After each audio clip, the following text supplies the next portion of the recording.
سورہ معون بڑی مشکل کے وقت میں پڑھنا بہت مفید ہے. سورہ کوثر کی تلاوت سے بے اولاد صاحب اولاد ہو جاتا ہے. کئی بے اولاد بھی وظائف مانگ رہے ہوتے ہیں. سورہ کافرون چوتھائی قرآن کے برابر ہے. سورہ زلزال نصف قرآن کے برابر ہے. سورہ اخلاص تہائی قرآن کے برابر ہے. اور سورہ فلق اور سورہ ناس سے جن اور شیطان اور حاسدوں کے شر سے حفاظت رہتی ہے.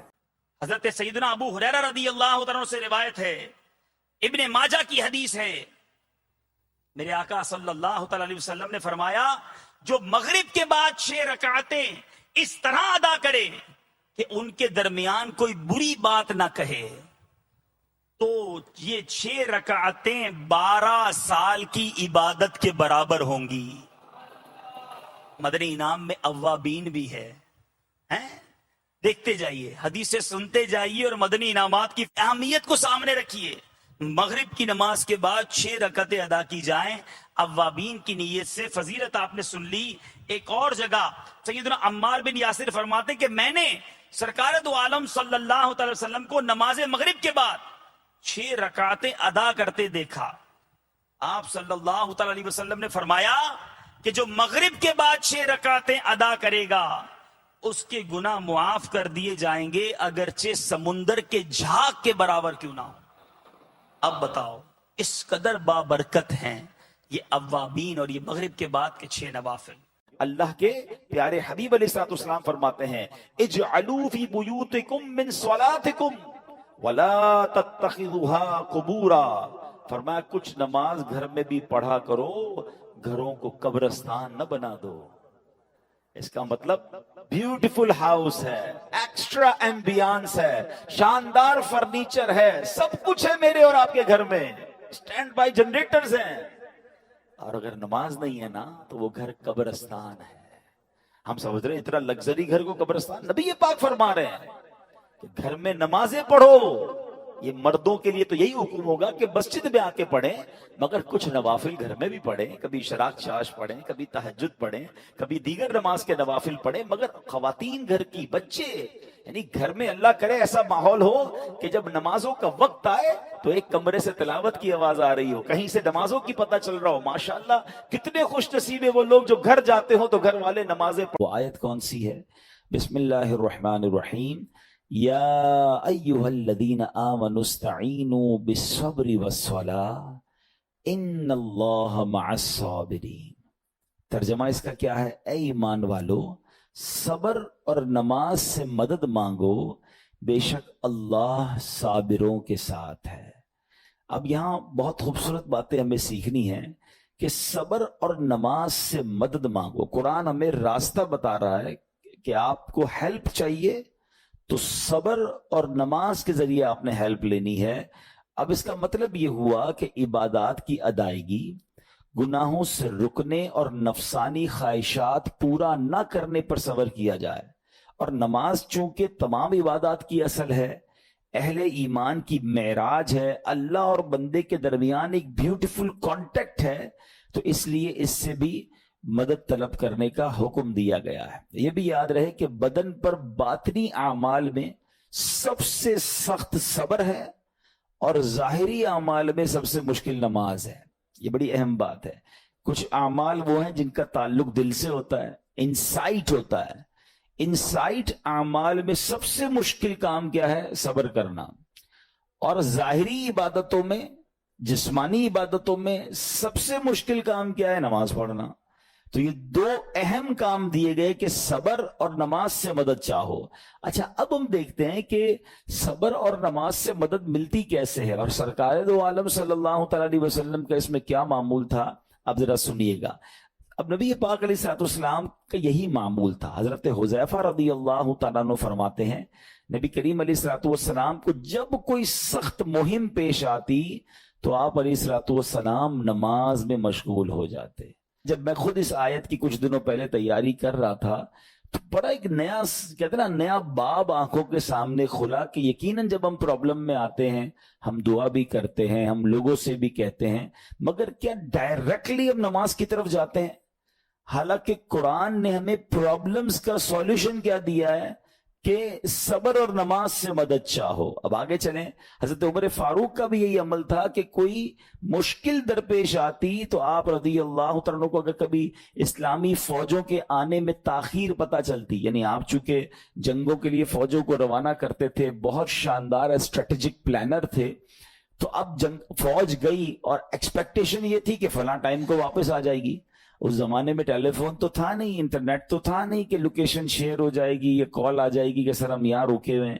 اب ٹائم ہو جاتا اور فوج واپس نہ آتی نا، تو آپ اب اس کو کیا کرتے؟ کیا پتا تو نہیں کیا ہوا ان کے ساتھ، خیریت سے آ جائیں. تو آپ نماز میں مشغول ہو جاتے، نماز کے لیے کھڑے ہو جاتے. اب کیا ہمارے ساتھ کبھی ایسا ہوتا ہے کہ ہمارا بچہ کہیں گیا ہے، اس کی خبر نہیں آ رہی، یا کوئی چیز ہماری آنی ہے ابھی تک پہنچی نہیں ہے، یا کوئی اچھی نیوز نہیں آ رہی ہے، تو ہم کیا اس کے لیے نماز کی طرف جاتے ہیں؟ یہ نبی پاک کا ہمیشہ معمول رہا. حضرت عبداللہ بن محمد حنفیہ رحمت اللہ تعالی علیہ فرماتے ہیں کہ میں اور میرے والد ایک انصاری رشتہ دار کے پاس عیادت کرنے گئے. جب نماز کا وقت ہوا تو انہوں نے اپنے اہل خانہ میں سے کسی کو پکارا کہ اے لڑکی، وضو کا پانی لے آؤ اور ہمارے لیے نماز میں راحت پہنچاؤ، نماز پڑھ کر میں راحت پاؤں، جلدی سے وضو کا پانی لے آؤ. تو کہتے ہیں ہم نے ان انصاری شخصیت کے الفاظ پر بڑا تعجب کیا کہ نماز سے راحت کیسے ملتی ہے. تو انہوں نے کہا میں نے نبی پاک علیہ الصلوۃ والسلام کو فرماتے سنا ہے، اے بلال کھڑے ہو اور ہمیں نماز کے ذریعے راحت پہنچاؤ. It means namaz is a relaxation for all of us. نماز is the way to solve your problem. آپ کو جب کوئی پرابلم آئے نا، آپ اللہ کی بارگاہ میں نماز کے لیے کھڑے ہو جائیں. مکروہ وقت نہیں ہے، آپ نوافل پڑھنا شروع کر دیں. آپ دیکھیں نماز ہیلپ کرے گی آپ کی، نماز سے آپ کے لیے راحتیں ہو جائیں گی. آپ کی حضرت عبد الرحمن بن عوف کتنے بڑے صحابی ہیں رضی اللہ تعالیٰ. یہ وہ صحابی ہیں کہ جو عشرہ مبشرہ میں سے بھی ہیں. and he was billionaire on that time. سب سے امیر صحابہ میں جو نام آتے ہیں وہ حضرت عثمان غنی اور حضرت عبد الرحمن بن عوف رضی اللہ تعالیٰ کے نام آتے ہیں. آپ کا ایک بار بے ہوشی غشی طاری ہوئی، ٹھیک ہے، انکانشیس ہو گئے آپ. تو آپ کی والدہ نے کیا کیا؟ آپ کی والدہ، لوگ سمجھے کہ آپ کی جان نکل گئی ہے، آپ کی والدہ مسجد کی طرف چل پڑی تاکہ وہاں جا کے نماز پڑھیں اور اس سے مدد حاصل کریں. جب حضرت عبد الرحمن بن عوف کو ہوش آیا نا، تو لوگوں نے کہا کہ آپ کی طبیعت کیسی ہے؟ تو آپ نے کہا کیا مجھ پر غشی طاری ہو گئی تھی ہیں؟ تو کہا جی. تو کہتے ہیں بے شک میری بے ہوشی میں میرے پاس دو فرشتے آئے اور کہنے لگے تم چلتے نہیں کہ ہم تمہیں خدا کی بارگاہ میں لے جائیں اور تمہارے بارے میں فیصلے لیے جائیں. دوسرے فرشتے نے کہا انہیں لوٹا دو، یہ ان افراد میں سے ہے جن کے لیے ان کی ماؤں کے پیٹ میں ہی سعادت مندی لکھ دی گئی تھی، اور ان قریب اللہ تعالیٰ ان کے ذریعے ان کی اولاد کو جب تک چاہے گا نفع دے گا. اس کے بعد آپ رضی اللہ تعالیٰ 1 مہینہ مزید زندہ رہے، اس کے بعد انتقال ہوا. تو پتہ چلا کہ آپ کی والدہ نے نماز پڑھی، اللہ سے مدد مانگی اور آپ کو اللہ نے ایک نئی زندگی عطا فرمائی. تو آپ اپنی زندگی میں اس پریکٹس کو آج اس آیت سے دیکھیں. ہم نے کرنا کیا ہے؟ ہم جب بیان میں آئیں تو صرف بیان نہیں سننا ہے، ہم نے اللہ نے مجھے کہا کیا ہے. ہم اس ٹاپک کو لے کے اسی لیے چل رہے ہیں نا کہ میرے رب نے ڈائریکٹلی مجھ سے کیا بات کی ہے. تو آج اس آیت میں یہ لیسن مل رہا ہے کہ جب کسی پرابلم میں ہیں، کلیمٹی میں ہیں، تو اللہ کی طرف جانا ہے اور نماز سے مدد چاہنی ہے. وَاسْتَعِينُوا بِالصَّبْرِ وَالصَّلَاةِ. اچھا اب آپ دیکھیں پیارے آقا کی نماز کی کیسی عادت تھی. بادل گرجتے تھے، آندھی چلتی تھی، کسی بری خبر کی اطلاع آ رہی ہوتی تھی، نبی پاک نماز کی طرف چلے جاتے. اچھا مجھے بتائیں نماز استسقاء کیا ہے؟ بارش نہیں ہو رہی ہے، پیارے آقا نماز پڑھا رہے ہیں. سورج گہن ہو رہا ہے، نبی پاک نماز پڑھا رہے ہیں. چاند گہن ہو رہا ہے، پیارے آقا نماز کی طرف. یعنی کس قدر اللہ کی طرف رجوع ہے. and whenever anything bad happen یا going to bad happen، ہونے والی لگ رہی ہے، کچھ بڑا ہونے والا ہے، ہمیں بھی تو خبریں آ رہی ہوتی ہے نا کہ بھائی کل بہت شدید بارش ہوگی، نہ کرے کوئی اور بری خبر ایکسپیکٹیشن ہے. آپ کو کاروبار میں کوئی ایسی خبر آنے کا ڈر ہے، یا آپ کی کوئی شپمنٹ جاری ہے، واٹ ایور آپ چاہتے ہیں ہر چیز بہتر ہو جائے. قرآن نے فارمولا دیا نا وَاسْتَعِينُوا بِالصَّبْرِ وَالصَّلَاةِ. اللہ نے ڈائریکٹلی مجھے اور آپ کو کہا ہے. تو from now on words make your practice کہ میں نے انشاءاللہ نماز سے مدد لینی ہے. اور آپ اپنی آنکھوں سے دیکھیں گے اور آپ اللہ سے عرض بھی کریں کہ اللہ تو نہیں قرآن میں کہا ہے مدد لے، میں نے کھڑا ہو گیا نماز کے لیے. تو نماز سے آپ نے مدد لینی ہے. اچھا اب اس کے بعد آیت کا جو سیکنڈ پارٹ ہے، کہ صبر سے بھی مدد لینی ہے. اور آگے کیا فرمایا؟ ان اللہ مع الصابرین، اللہ صابروں کے ساتھ ہے. سبحان اللہ. اس کا مطلب یہ ہوا کہ اللہ تعالیٰ اپنے علم و قدرت کے ساتھ ویسے تو ہر کسی کے ساتھ ہے، لیکن یہاں صبر کرنے والوں کا خاص ذکر اس لیے ہوا تاکہ انہیں معلوم ہو جائے کہ اللہ تعالیٰ ان کی مشکلات کو دور فرما دے گا. مگر کرنا کیا ہے؟ صبر کرنا ہے. اچھا، اب صبر کے بارے میں دو باتیں بڑی اہم ہیں کہ صبر نارملی ہم جب بھی صبر کے بارے میں سنتے ہیں تو صبر ہم کہتے ہیں یار تکلیف آئی ہے صبر کرو. یقیناً یہ بھی صبر ہے، مگر صبر کی ایک اور قسم بھی ہے جو اس سے بھی سپیریئر ہے، جو اس سے بھی افضل ہے. اور وہ کیا ہے؟ گناہ کے لیے دل چاہے، حرام کے لیے دل چاہے، نفسانی خواہشات برا کام کروانا چاہ رہی ہیں اور بندہ اس پر صبر کرے. یہ صبر جو ہے نا، یہ شریعت کو اور محمود ہے اور بڑا افضل ہے کہ انسان کو جی چاہے کہ فلاں گناہ کرنا ہے مگر وہ اس پر صبر کرے. اور دوسرا صبر وہی ہے جو ہم جانتے ہیں کہ کوئی مصیبت آ جائے، کوئی آفت آ جائے، کوئی ہمارا اللہ نہ کرے کسی سے لڑائی ہو جائے، ہمیں کوئی برا بلا کہے، ہم اسے معاف کر دیں، صبر کریں. یا جسمانی تکلیف ہے، کاروبار میں پرابلم ہے، ہم اللہ کی رضا پر راضی رہیں. تو یہ دو قسم کے صبر ہیں. اور جب کوئی بندہ صبر کرتا ہے نا تو قرآن و حدیث اور بزرگان دین کے اقوال سے میں اب آپ اس کے 10 فائدے بتانا چاہتا ہوں. میں کہتا جاؤں گا، آپ اللہ کے ذکر کی نیت سے سبحان اللہ بھی کہتے رہیں، جنت میں درخت بھی لگاتے رہیں. ٹھیک ہے؟ اللہ تعالیٰ صبر کرنے والوں کے ساتھ ہے. صبر کرنے والے کو اس کے عمل سے اچھا اجر ملے گا، صبر کرنے والے کو بے حساب اجر ملے گا. صبر کرنے والوں کی جزا دیکھ کر قیامت کے لوگ حسرت کریں گے. صبر کرنے والے رب کریم کی طرف سے درود و ہدایت اور رحمت پاتے ہیں. صبر کرنے والے اللہ کو محبوب ہیں. صبر آدھا ایمان ہے. صبر جنت کے خزانوں میں سے ایک خزانہ ہے. صبر کرنے والے کی خطائیں مٹا دی جاتی ہیں اور صبر ہر بھلائی کی کنجی ہے. اب آتے ہیں ان دونوں صبر کو تھوڑا سا ڈیفائن کرتے ہیں. ایک نفسانی خواہشات، گناہ کا جی چاہتا ہے، کیونکہ نفس ہے نا وہ تو ہر وقت موج مستی چاہتا ہے، وہ تو ہر وقت چاہتا ہے جناب بس یہ بھی کام کر لوں وہ بھی کر لوں. اب مجھے یہ دیکھنا ہے کہ میرا یہ کام اللہ کو راضی کرے گا یا رب کو ناراض کر دے گا. لیکن جو نفسانی خواہشات پر صبر کرتا ہے نا، گناہ سے اپنے آپ کو بچاتا ہے. قرآن کیا کہتا ہے؟ وَأَمَّا مَنْ خَافَ مَقَامَ رَبِّهِ وَنَهَى النَّفْسَ عَنِ الْهَوَىٰ فَإِنَّ الْجَنَّةَ هِيَ الْمَأْوَىٰ. اور رہا وہ جو اپنے رب کے حضور کھڑے ہونے سے ڈرا اور نفس کو خواہش سے روکا تو بے شک جنت ہی اس کا ٹھکانہ ہے. دل چاہ رہا ہے، شیطان کہہ رہا ہے کر لے، کوئی دیکھنے والا نہیں ہے، علاقہ بھی چینج کر لیا، شہر بھی تبدیل ہو گیا، nobody here to watch you، مگر اللہ دیکھ رہا ہے. اچھا، نارملی اگر غور کریں ہم گناہ کرتے کیوں ہیں؟ جتنے بھی گناہ ہیں، what ever the list of گناہ اٹھائیے. کوئی شراب پیتا ہے، کوئی بدکاری کرتا ہے، معاذ اللہ، کوئی جوا کھیلتا ہے، کوئی جناب بے حیائی کرتا ہے، گندی چیزیں دیکھتا ہے یا جھوٹ بولتا ہے، واٹ ایور.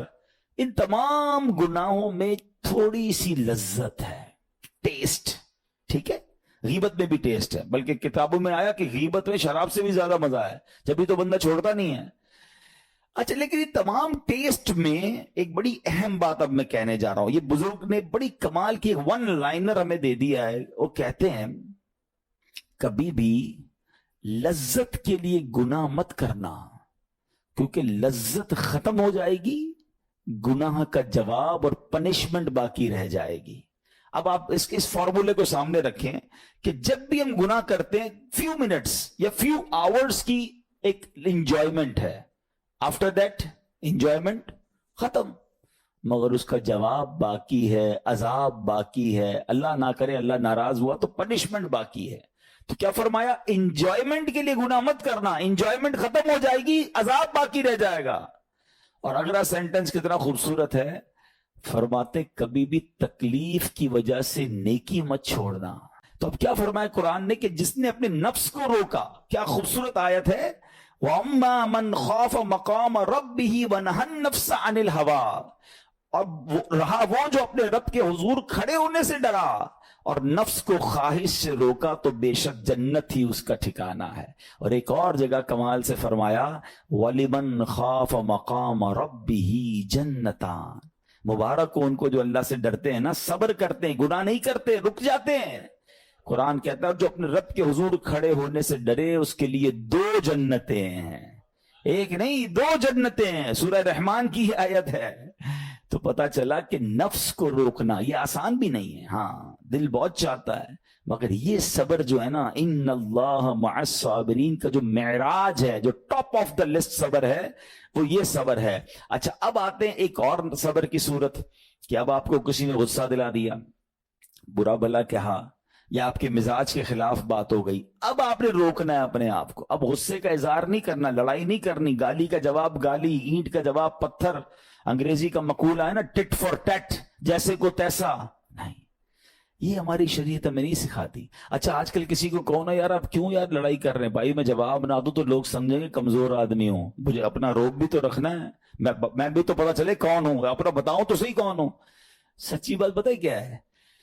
جو ٹٹ فار ٹیٹ کرتا ہے، گالی کا جواب گالی سے دیتا ہے نا، وہ واقعی بتا دیتا ہے وہ کون ہے. وہ اپنا تعارف کروا رہا ہوتا ہے کہ یہ بھی ایسا ہے، میں بھی ویسا ہی ہوں. او بھائی. اچھا پھر ایک اور عجیب جملہ بڑا مشہور ہے آج کل، جناب ہم شریف کے ساتھ شریف ہیں، ہم بدماش کے ساتھ بدماش ہیں. مجھے آج تک سمجھ نہیں آئی یہ کون سا بٹن لگا ہوا ہے آپ کے اندر کہ شریف کے ساتھ آپ شریف ہو جاتے ہیں، بدماش آتا تو آپ بھی بدماش ہو جاتے ہیں. جناب والا، شریف آدمی شریف کے ساتھ بھی شریف ہوتا ہے، بدماش کے ساتھ بھی شریف ہوتا ہے. جب بھی تو وہ غلط آدمی اچھا ہوگا نا. نبی پاک علیہ الصلوۃ والسلام نے گالیاں سن کر دعائیں دی ہیں، پتھر برسانے والوں کو بھی دعائیں دی ہیں، مگر ہم تو تیار ہی رہتے ہیں یار میں بتاؤں گا اس کو میں کون ہوں. ایک گالی دی ہے میں اس کے ساتھ مشتوں کو گالیاں دوں گا. تو پھر آپ بھی ویسے ہی ہو گئے نا جناب. حدیث پاک کیا ہے؟ ہو از مور اسٹرانگر، ہو از مور پاورفل. اللہ کے حبیب علیہ الصلوۃ والسلام فرماتے ہیں کہ بہادر وہ نہیں، یہ بخاری شریف کی حدیث ہے، بہادر وہ نہیں جو پہلوان اور دوسرے کو پچھاڑ دے، بلکہ بہادر وہ ہے جو غصے کے وقت اپنے آپ کو قابو میں رکھے. اصل بہادری یہ ہے. تو اگر آپ نے واقعی صبر سے مدد لینی ہے، ان اللہ مع الصابرین کا مجدہ لینا ہے، تو بدلے نہیں لینا ہے، معاف کرنا. مجھے خود بتائے نا یہ کیسی دعا ہے کہ اے اللہ تو مجھے معاف کر دے، میں نے کسی کو معاف نہیں کرنا. یہ بنتی ہے دعا؟ اللہ سے پتہ ہے کیا کہیں؟ اے اللہ میں نے بندہ ہو کر تیرے سارے بندوں کو معاف کر دیا ہے، تو سب سے بڑا معاف کرنے والا ہے نا. اللہ تو بھی مجھے معاف کر دے. Look at the way to talk. یہ مزہ ہے نا بات کرنے کا، پھر دعا کرنے کا لطف بھی آئے گا آپ کو. تو دشمنیاں نہ رکھیں، غصے پر قابو پائیں، معاف کریں. ایک حدیث سن لیجئے، لرزا دیتی ہے، ڈرا دیتی ہے. اللہ کے نبی علیہ الصلوۃ والسلام فرماتے ہیں جو رحم نہیں کرتا اس پر رحم نہیں کیا جاتا. حدیث کا خلاصہ ہے. اور جو معاف نہیں کرتا اسے معاف نہیں کیا جاتا. اب بتائیے ہم معاف کرتے ہیں، ہم رحم کرتے ہیں؟ ہم کہتے ہیں اللہ ہم پر رحم کرے، ہم کسی پر رحم نہ کریں. نہیں ہوگا رحم. پہلے اپنے اندر تو لائیے یہ باتیں. اب ایک آیت سنیے گا، اس کے تحت ایک واقعہ، اور پھر میں بیان کو کنکلوڈ کرتا ہوں. اللہ کریم ارشاد فرماتا ہے الذین ينفقون فی السراء والضراء والکاظمین الغیظ والعافین عن الناس واللہ یحب المحسنین. قرآن میں رب فرماتا ہے جو خوشحالی اور تنگ دستی میں اللہ کی راہ میں خرچ کرتے ہیں. یہ بڑی خوبصورت بات ہے. یہ غریب اسلامی بھائیوں کے لیے بھی مدنی پھول ہے. امیر تو خرچ کرتا ہے نارملی، غریب خرچ نہیں کرتا اللہ کی راہ میں. ہمارے قبلہ مفتی قاسم صاحب نے تفسیر قرآن صراط الجنان میں ایک بڑی پیاری بات لکھی. آپ کہتے ہیں پوری دنیا کے امیروں کا سروے کر لینا، ان کی جو پیسے بڑھنے کی ایک وجہ یہ بھی ہوتی ہے کہ وہ کہیں نہ کہیں چیریٹی کر رہے ہوتے ہیں، مدد کر رہے ہوتے ہیں. وہ مدد اور وہ نیکی ان کے پیسے بڑھا رہی ہوتی ہے. اور پوری دنیا کے غریبوں کا سروے کریں تو ان میں سے بڑی تعداد وہ جو خرچ ہی نہیں کرتی اللہ کی راہ میں. کہتے ہیں ہم کیا خرچ کریں، ہم تو غریب ہیں، ہم پر لوگ خرچ کریں. میں آپ کو فارمولہ دے رہا ہوں اور یہ قرآن سے دے رہا ہوں. جو تنگی میں بھی اللہ کی راہ میں خرچ کرتے ہیں، جو خوشحالی میں بھی خرچ کرتے ہیں. آپ تنگی میں آپ روپیہ خرچ کریں، یہ نہیں کہتے آپ 10,000 روپے خرچ کریں، جتنی آپ کی حیثیت.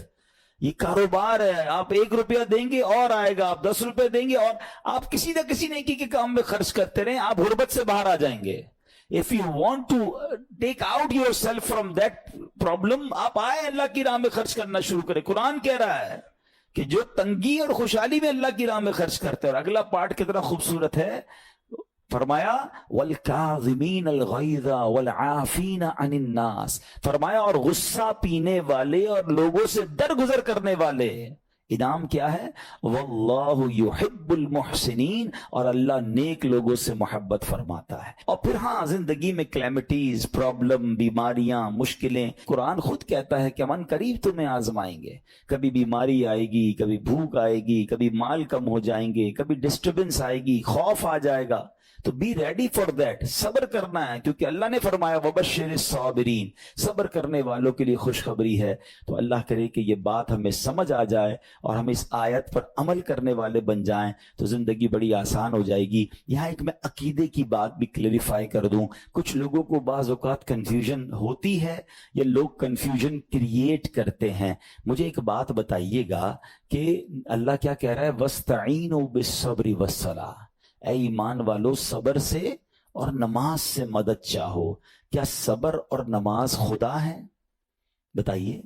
نہیں ہے نا، اللہ تو نہیں ہے. ہم صبر اور نماز کی عبادت تو نہیں کرتے. تو جب قرآن کہہ رہا ہے کہ صبر اور نماز سے مدد مانگو، تو غیر اللہ سے مدد مانگنے کا درس تو ہمیں قرآن دے رہا ہے. تو اس کا مطلب یہ ہوا کہ اللہ کے سوا کسی چیز سے یا کسی شخصیت سے مدد لینے کا مقصد یہ نہیں ہوتا کہ ہم اس کی عبادت کر رہے ہیں. اگر آج کے دور میں کوئی اللہ کے نبی سے کہتا ہے کہ یا رسول اللہ انظر حالنا، یا بھر دو جولی میری یا رسول اللہ، تو یہاں کوئی شرک کی بات نہیں ہے. کیوں کہ یہاں یہ نیت نہیں ہے کہ ہم ان کو خدا مان رہے ہیں، یا یہ بھی نیت نہیں ہے. ایک بات، ایک عقیدہ کلیئر کر دیتا ہوں.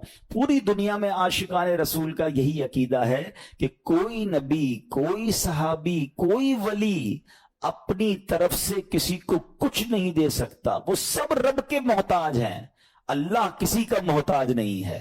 جو اللہ کا ہے وہ اس کا اپنا ہے. ہاں، اللہ نے اپنے مخصوص بندوں کو کچھ عطائیں کی ہوئی ہیں، کچھ پاورز دیے ہوئے ہیں. وہ اللہ کی عطا سے اگر کسی کو تقسیم کرتے ہیں تو اس میں کوئی پرابلم نہیں ہے. قرآن کہہ رہا ہے اے ایمان والو صبر اور نماز سے مدد چاہو. یہاں ایک اور بات سمجھنی ہے. دنیاوی طور پہ بھی کیا ہوتا ہے کہ آپ کسی باس ہوتا ہے اپنے کسی مینیجر کو پاور آف اٹارنی دے دیتا ہے کہ یہ تمہارے پاس اس پراپرٹی کا پاور ہے، تمہارے پاس فلاں چیز کا پاور ہے. وہ اس پاور کے بہاف پر وہ کام کر دیتا ہے، مگر کوئی یہ نہیں کہتا کہ he is the owner. Actually he have attorney, he have power of attorney.